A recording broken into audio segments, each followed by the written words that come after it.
tassa bhagavato arahato samma sambuddhassa.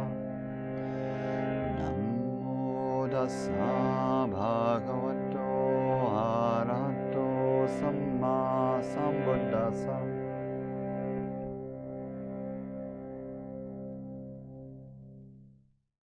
On this holiday then, again, this is the holiday of Āsāḻhā Pūjā. It's the July full moon.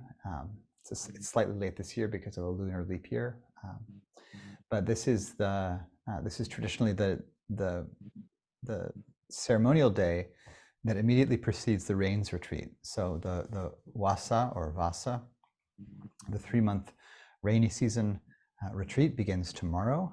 So all the monastics nearby are going into their caves, like hibernating bears for the rains. And the 3 yearly holidays in the Buddhist system, Vesak in May, Āsāḻhā Pūjā in July, and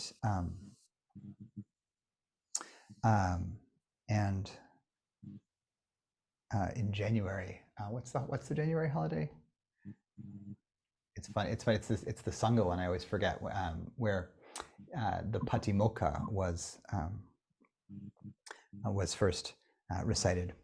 These 3 holidays are known as Buddha Day, Dhamma Day, and Sangha Day, and Magha Puja in January.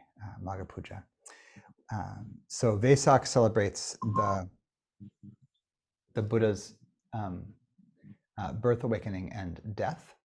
Āsāḻhā Pūjā celebrates the first transmission of the Dhamma, the turning of the wheel, and the preaching of the Dhammacakkappavattana Sutta. And Magha Puja in January celebrates a moment in the first year of the Buddha's ministry, the first or second year, when all of the first batch of fully awakened monastics spontaneously on the same full moon night came back to where the Buddha was staying for a big gathering to celebrate being together. So Āsāḻhā Pūjā, here we are,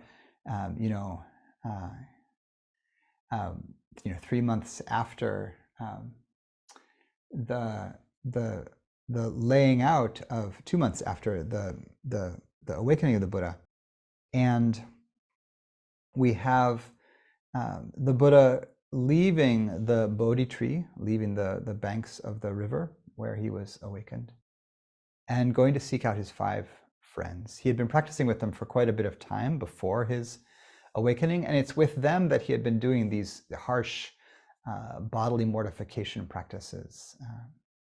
And when he had the vision that those practices were not the way to peace, not the way to liberation, and he decided to nourish his body, that he needed to care for the body differently in order to accomplish the awakening that he could tell was possible, they lost faith in him as a peer on the spiritual path, as a spiritual friend, and they left. So they walked maybe 100 miles or so away to near Varanasi or Benares, the ancient city on the banks of the Ganga, still there, the oldest continuously inhabited city in the world, 4,000 years old. So it was old when they walked to it, and it's older now.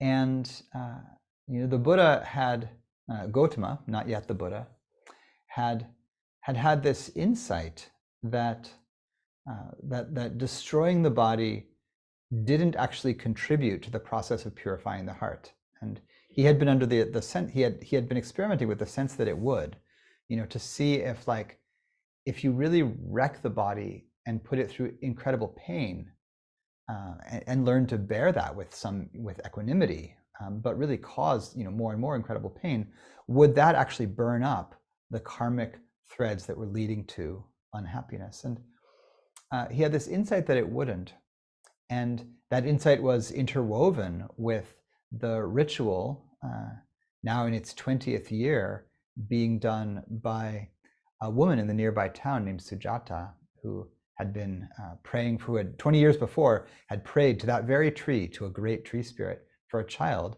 She had been become pregnant, had a healthy child, and had promised every year to come back with an offering for the spirits of the land, the tree spirit that was there. And so on this, the 20th year, she started having auspicious dreams and made the most magnificent offering of milk rice she had ever made, kind of divinely pure, extraordinarily rich. And so her offering in gratitude for her giving birth merged with Gautama's insight that the body must be nourished. And of course, she brings him milk rice. When she comes to see him, her own breasts begin to lactate. And it's said that she had been the Buddha's mother in 100 previous lifetimes. And so they know each other, actually. And she is ready to nourish him in his in the last evening of his life in samsara, before he crosses the great river into nibbana, to freedom. And so, she gives him that offering and blesses him. She says, as my, as my desire was granted, so may yours be. And he sits down and strengthened by this food, by this encounter with his mother, by the support of the divine feminine under a great tree by the banks of a river, he sees himself through all time and space and sees how beings are reborn in accordance with their actions, and seeing so liberates the heart from suffering fully. After this auspicious night, he rests near the Bodhi tree for many weeks, 7 weeks, it's said, and experiencing the bliss of deliverance and going over some of the insights that he had understood. In one of the places, he thinks through the links of dependent origination, forward and then backward and then forward and backward, just understanding this is how suffering comes to be. This is how suffering is ended. This is how suffering comes to be. This is how suffering is ended. He really creates or formalizes the teachings that would become the Dhamma, the Noble Truths, the Eightfold Path, the links of dependent origination, the aggregates. All of this he puts together as a set of insights in these 2 months of self-retreat following his awakening. And then near the end of that self-retreat, he reflects to himself, this Dhamma to which I have awakened is subtle, not easy to realize. People are enraptured by desire, bound by lust and greed, deluded, not interested even in freedom. They will not understand this Dhamma, and to try to get them to understand would be frustrating. Hearing this, one of the gods, Brahma Sahampati, up in his heaven realm, perked up and said, wait, the Blessed One is on the edge of not teaching. And the text says, as quickly as a strong man would flex his extended arm or extend his flexed arm, Brahma Sahampati disappeared from the Brahma realm and appeared in front of the Buddha, bowing and arranging his robe on one shoulder as a sign of respect. He said, Blessed One, you're wrong. There are beings in the world with little dust in their eyes who would benefit from hearing the Dhamma. Teach those people for their well-being and for their liberation. They will be able to hear it. And the Buddha only then extended his divine eye that is purified and more powerful than the human, the texts say, and extended it out over the world and the universe. And he saw that Brahma Sahampati was right, that there were in fact beings with little dust in their eyes who could benefit from the Dhamma that he taught. And in his heart, he resolved to teach for the benefit of beings. And Brahma Sahampati saw this happen in his heart and thought to himself, my work here is done. Bowed, circumambulating him, keeping him on his right. All of these little phrases, this is just how the texts go. So this is kind of the oral tradition telling, right? Keeping him on his right, and then as quickly as a strong man would flex his extended arm or extend his flexed arm, he disappeared right from there and reappeared in the Brahma realm. The Buddha then thought to himself, who would benefit from these teachings? Who would be able to understand them? And he immediately thought of his two teachers. He hadn't seen them for years because he'd been doing ascetic practice, but his first two meditation teachers, Uddaka, son of Rama, Uddaka Ramaputta, and Āsāḷhā Lama.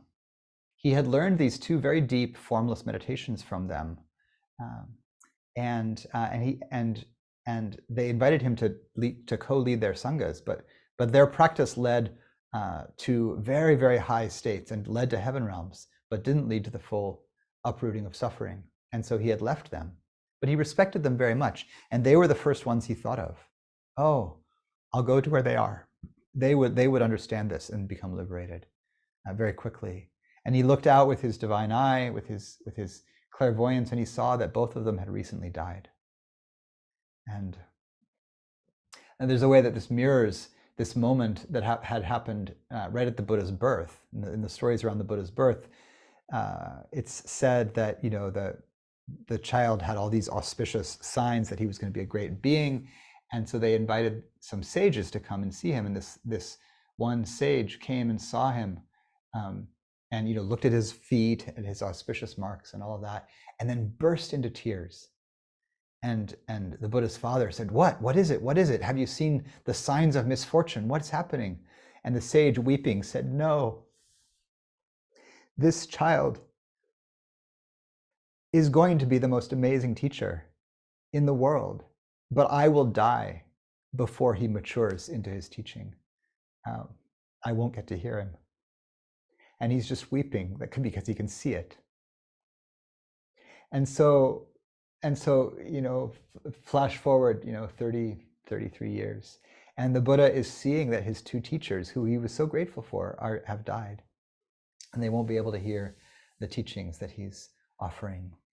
And so then he says, well, my friends are actually quite wise, quite powerful, quite beautiful practitioners. Maybe they will understand. And he looks out with his clairvoyance and he sees that they've gone to Varanasi. So he packs up his robe and bowl and sets out walking to Varanasi. And he walks all the way.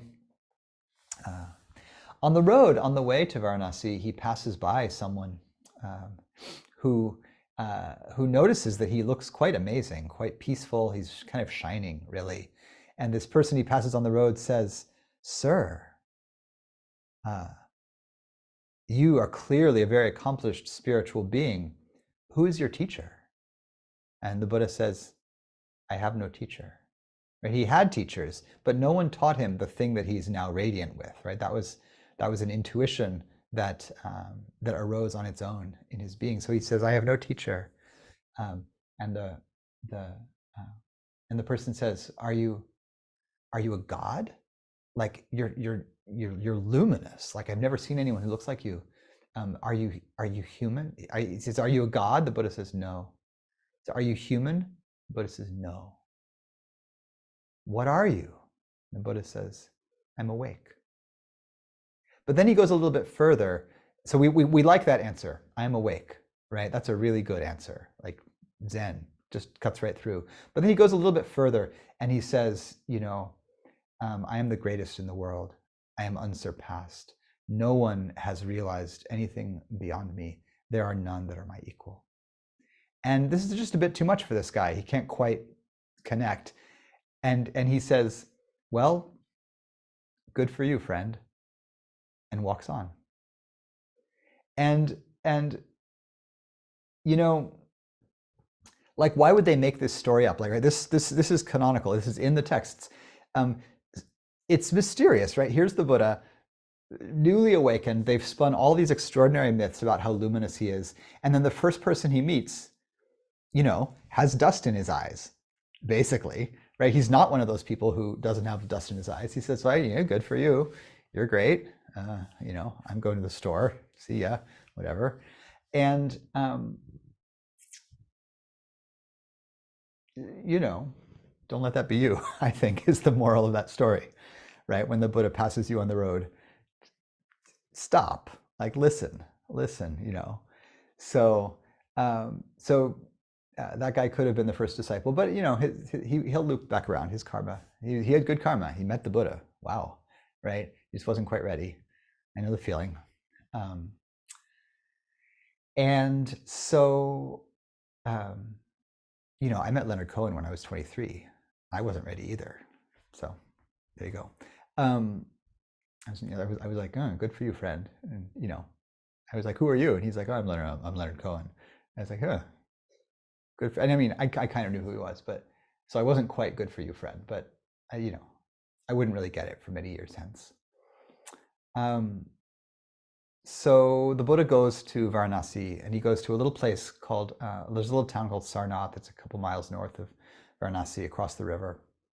And there's a little natural area. There's a park there, and his 5 friends are practicing there.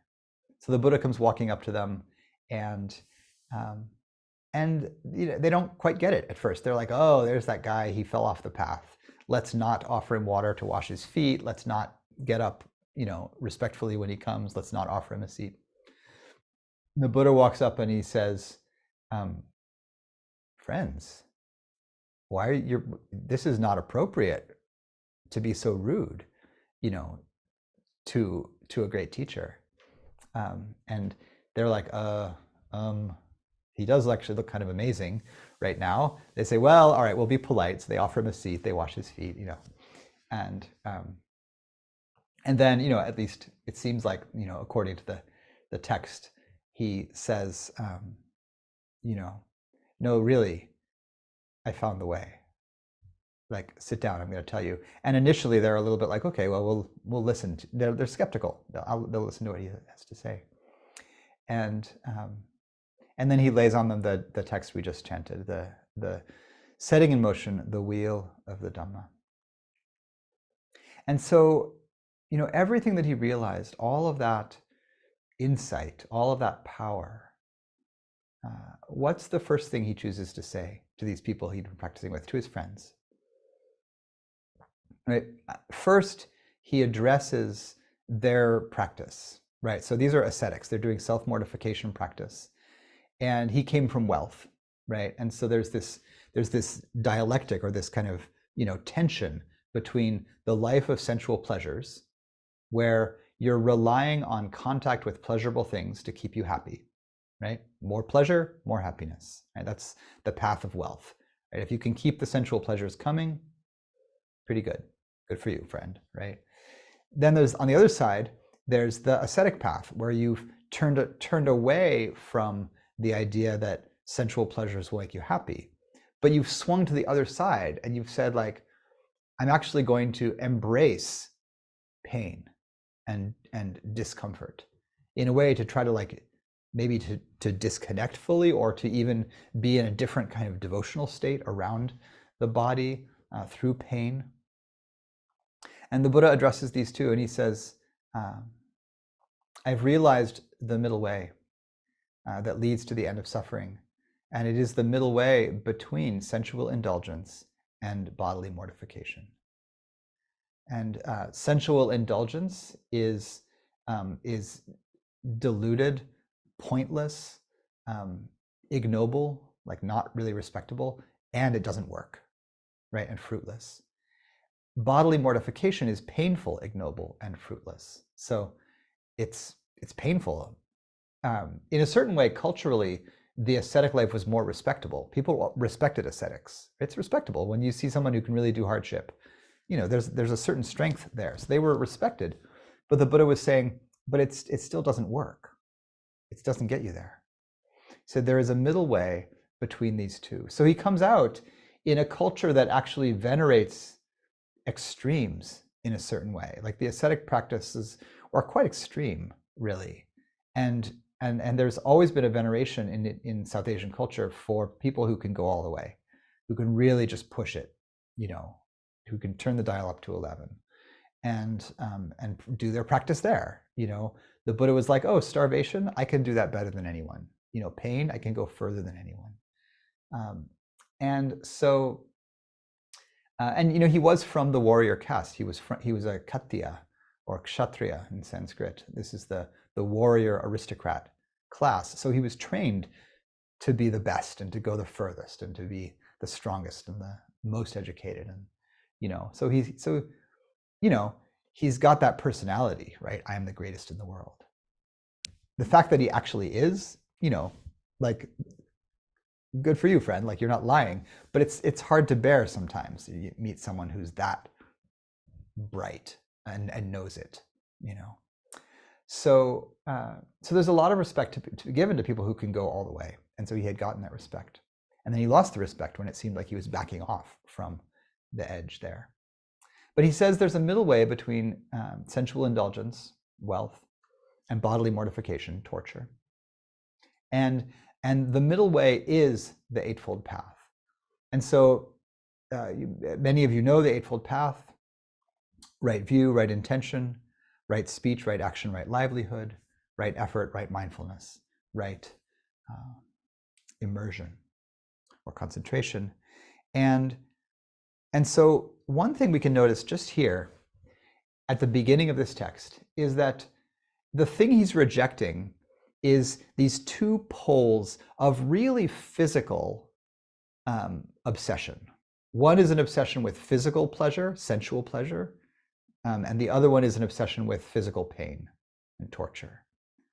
And the thing he replaces them with, the thing that is the middle way, is not particularly physical. It's actually much more psychological, energetic, and ethical.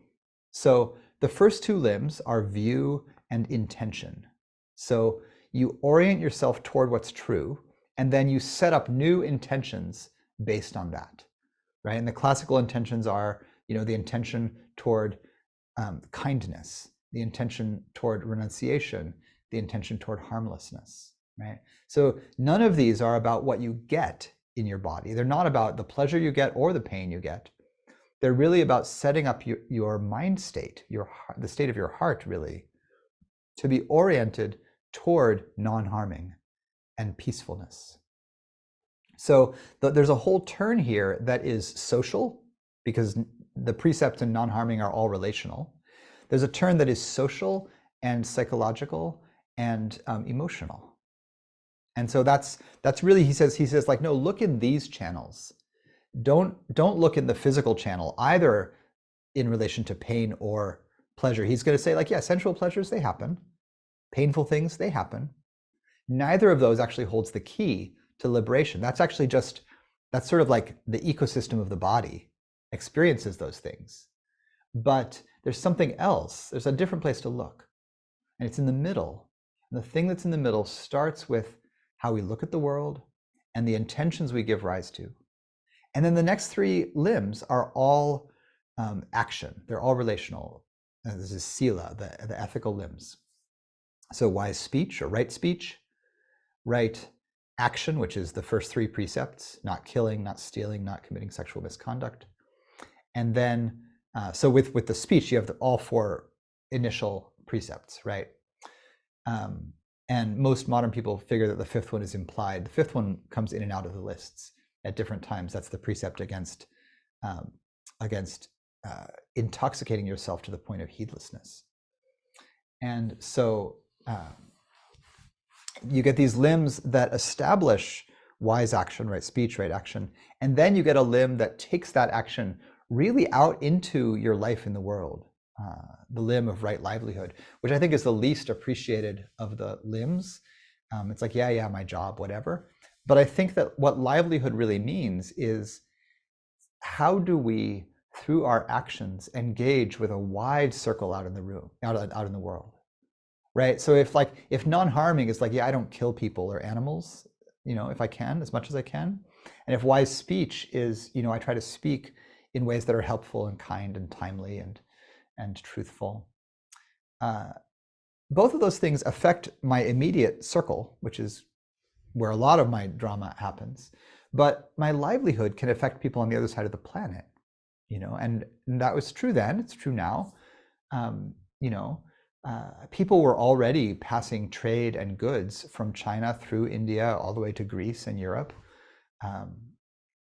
That was happening, right? So, you could be buying Chinese silk, and maybe that the silkworms all get murdered in the making of silk. We're not the first ones to think about the global supply chain and wonder about harm. The Buddha was saying, like, well, attend to the harm that's caused. So we get these ethical limbs. Again, they're not about the experiences that the body has. They're about what the body does to others, actually. And then you have the meditative limbs of right effort, right mindfulness, and right immersion. So in right effort, there's the cultivating of wholesome states and the diminishing of unwholesome states. And these are mostly emotional and energetic, right? The cultivation of the awakening factors, mindfulness, investigation, energy, joy, or bliss or rapture, tranquility, concentration, equanimity, and the diminishing of the hindrances of sensual desire and ill will, hatred, and the diminishing of sloth and torpor and restlessness and worry and skeptical doubt, the mind killer. So we have a path that is now really turning toward the energetic states that define our moment-to-moment experience. And as we begin to cultivate wholesome states, the preeminent wholesome states of mindfulness and immersion become possible. So with mindfulness, we really develop the deep investigative quality of the mind, of perception, that we're going to need if we want to really understand things. This is really, I think, the thing that the Buddha had intuited that a lot of people didn't have. The thing that you don't have if you have dust in your eyes is mindfulness. Because mindfulness is the awareness that can look directly or feel directly into an experience and actually understand it. So I can see something that I like and I can say, oh, there's desire. But when there's mindfulness, I don't just get lost in the story, or I don't succumb to that desire. I can actually see, oh, this is desire, this is what it feels like, this is what's dangerous about it, this is why it really gets me caught, and this is how I'm suffering in relation to it. Remember that first noble truth: getting what you want, not getting what you want is suffering. Getting what you didn't want is suffering. And so mindfulness is the thing that really understands. And when we understand, we're able to actually let go of more and more of that clinging. And then the mind rests into samadhi, into immersion. And it's only really with immersion, the Buddha will say, that there's enough clarity to really unhook from the world. Because it's immersion that teaches you that you don't need sensual pleasures to be happy. Because immersion is blissful. Immersion is these states that some of them are deeply embodied and blissful, some of them are deeply disembodied and spacious and unitive feeling. But they're all, I think what the immersions, what samadhi really is a kind of medicine for modernity. And I'm going to say that modernity in this story begins with agriculture, more or less. Begins with the ending of ancient ways of life that were a bit more stable. And that's not a clear line at all. That probably happened over 20,000 years or so of human history. But there's something that the Buddha is experiencing that he wants to understand. And the only way to understand it is to get so still that you can actually feel the microscopic rumblings of discontent as they arise. And so samadhi is both the mental strength it takes to investigate that strongly, but also, and I think this is the medicinal part, it's actually the only time that the mind has ever really rested. Because even when we're asleep, we're often spinning in neurotic anxiety, fears, and hindrances in our dreams and in our restless sleep. And all through the day, the mind doesn't rest for so many of us. And so samadhi at its heart is a resting state. Right? It's a state where the heart mind, especially the neurotic thinking mind, learns how to land in the body and in the present and in the flow of energy in a way that that is finely nourishing, right? More nourishing than sleep, more nourishing than any sensual pleasure, because it's longer lasting and more reliable and goes deeper into the nervous system. I think it's a deep nervous system healing. And the Buddha knows that you can't actually, it's actually very difficult to become liberated purely through mindfulness. There is a tiny path called the dry insight path. Sometimes people can do it, but the Buddha would say it's not easy. The easiest and most pleasurable way is to find your way to immersion. And I think that's a way of saying that that if you want to be able to accomplish your goals, being tremendously healthy is just more helpful than being sick, even though you can do it while sick. And it's not an exact parallel. You can totally get enlightened while sick. But there is something very helpful about the mind, particularly being well, being quite well, being able to turn away from drama and neurotic obsession and just rest. And when we learn to do that, that rest, I think, permeates the being with a different kind of ease and grace and pleasure. And even if you are not skilled at the very deep states known as jhana or any of those, you can still taste it. I think if you've fallen in love with meditation, it's because you've tasted this. It's because you've had moments where things slow down just enough that it feels like, oh, like I can finally feel myself, or I can finally just breathe a little, or I can let the shoulders go a little bit. And immersion is just that amplified and spread out into really the most nourishing states that humans know. And this is the path. The Buddha says this is actually the way. The thing you guys have been doing, torturing the body, it's not the way. And the thing I grew up doing, sensual pleasures, being a party kid, so not the way. This is the way. And so he says all this. That's the text. The middle way, the Eightfold Path. And he says the noble truths. The truth of suffering, the truth of the cause of suffering, which is craving, the truth of cessation of suffering through the cessation of craving, and the Eightfold Path. And he says, and there's this long bit in the middle of the text where he says, he says like, I realized it, and then I knew that I had realized it. I made it real. And only now that I've fully made it real am I telling you this. And then this mysterious thing happens, right? He's been talking about craving, he's been talking about the path, he's been talking about balance in the middle way, yes. And then one of his friends, Kondanya, bursts out and says, everything that has begun will end. Everything that has a beginning has an end. Now this is partly where this text gets really mysterious, because the Buddha did not teach a single overt phrase of teaching about impermanence. The Buddha doesn't say everything's impermanent. Get with that and you'll be free. The Buddha just says, listen, craving, wanting, the states of the heart is where you're suffering, not in physical experience. See if you can get in ourselves right now, see if we can get how hearing that teaching, it's not in physical experience, it's in the states of the heart and the bringing of the heart to peace. How that would lead to the exclamation, everything that has a beginning has an end.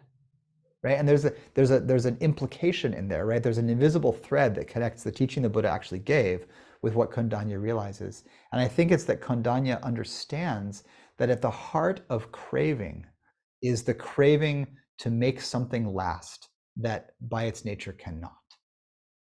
What is craving but I want this experience to continue? I want the pleasure to continue. I want the pain to stop so that the pleasure can continue. I'm scared that the pain will not stop. So on both the pleasure and pain sides, the implication of this middle way is that everything is impermanent.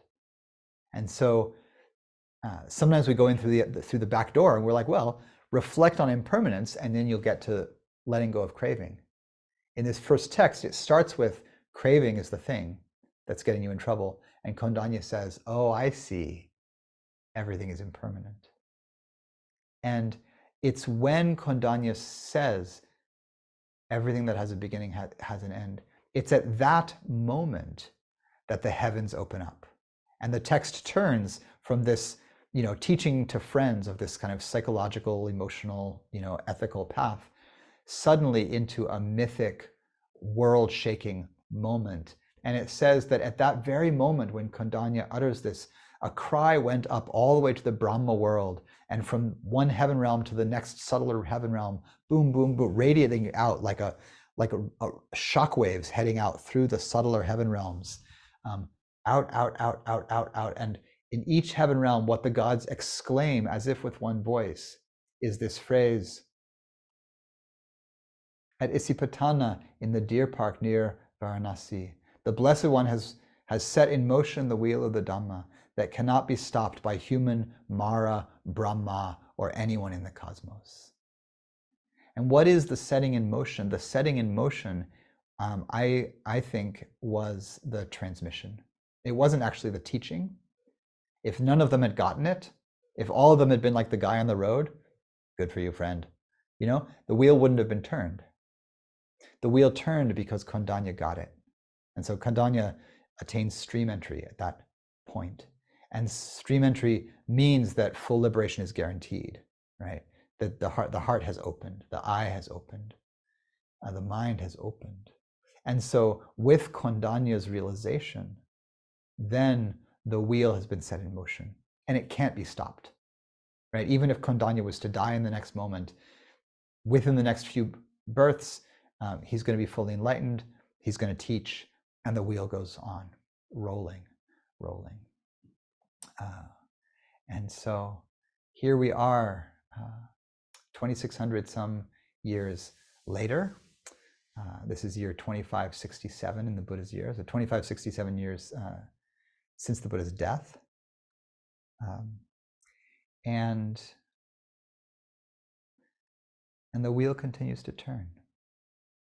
And that's an extraordinary thing. That a teaching was passed from one, as the Zen folks like to say, from warm hand to warm hand.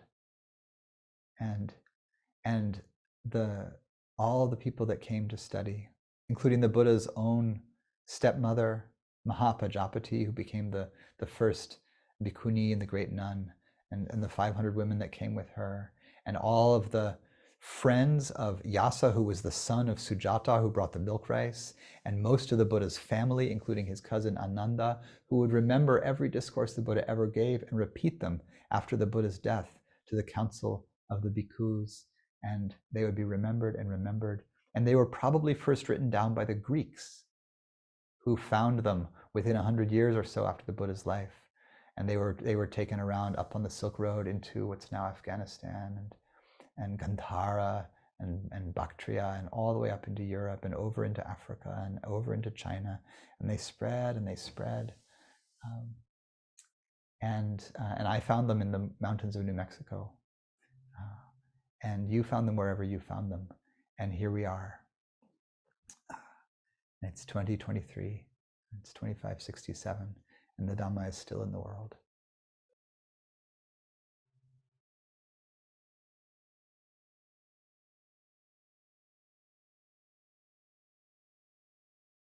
May the wheel roll on.